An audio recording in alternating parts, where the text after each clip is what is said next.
ہم ہر وقت ایک دعا مانگتے ہیں اور دوسروں کو بھی دعا دیا کرتے ہیں کہ اللہ تمہیں ہدایت دے، اور اپنے لیے بھی کہتے ہیں کہ یا اللہ تو مجھے ہدایت دے۔ اور ہر رکعت کے اندر، ہر نماز کے اندر ہم سورۃ فاتحہ پڑھتے ہیں، اور اس کے اندر بھی ایک ہی بات ہم کہتے ہیں کہ اہدنا الصراط المستقیم، کہ اے اللہ تو ہمیں سیدھا راستہ دکھا۔ سیدھا راستہ کن لوگوں کا؟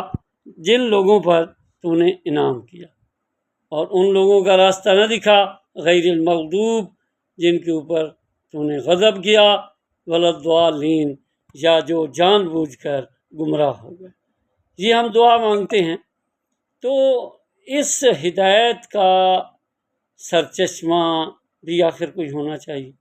یہ ہدایت ہمیں کہاں سے ملنی ہے؟ اس ہدایت کے لیے ہمیں کیا تگ و دو کرنی چاہیے؟ کس کا دامن ہمیں تھامنا چاہیے؟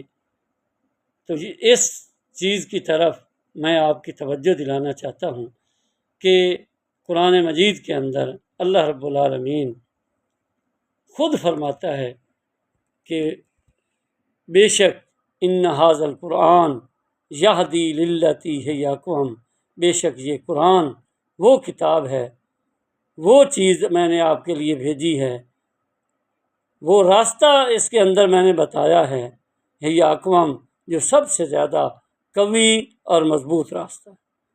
تو ہمیں پھر اس قرآن کا دامن تھامنا چاہیے۔ اگر ہم ہدایت لینا چاہتے ہیں تو اس قرآن کو ہمیں ترجمے کے ساتھ، تشریح کے ساتھ ہمیں پڑھنا چاہیے۔ اس حوالے سے میں گزارش یہ کر رہا ہوں کہ میں نے ایک ترتیب بنائی ہے۔ وہ ترتیب یہ ہے کہ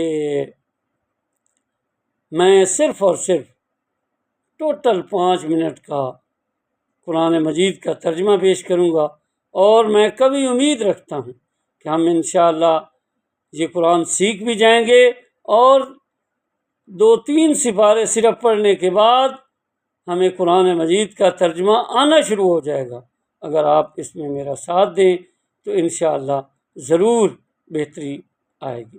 اسی طرح قرآن مجید میں اللہ رب العزت فرماتے ہیں کہ وَيَهْدِي إِلَيْهِ مَن يُنِيبُ، کہ اللہ رب العالمین اس کو ہدایت دیتا ہے جو اس کی طرف رجوع کرتا ہے، جو ہدایت لینا چاہتا ہے، جو ہدایت کا طالب ہے، اس کو اللہ تعالیٰ ہدایت عطا فرماتا ہے۔